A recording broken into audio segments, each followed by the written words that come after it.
Despite gridlock over how to handle immigration, one senator says Congress has a real solution to address the border crisis.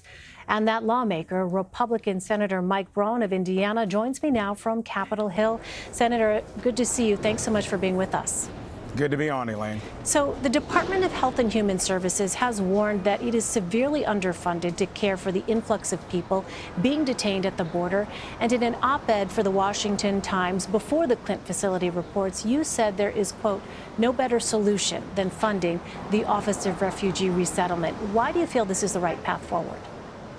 Well, because clearly there's a crisis at the border, and when you get the Washington Post and New York Times and almost every Democrat that said the same thing. And if we can't get funding for that, the only issue I have with that in general is that it's like most things we do here, we do not offset it. We're in a situation with our budget in general, so that makes it a tough vote because for those of us that are fiscal conservatives, but if there's one thing that we need to be funding, it would be border security to prevent all these things you are seeing at the border.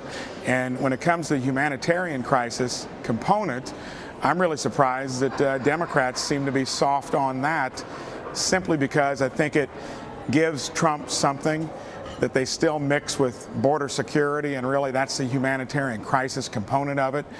It gets so confused and blurry at this point, but clearly we're under-resourced, undermanned, and it's due to the fact that the system, the border's being gamed, and it's just not working in total.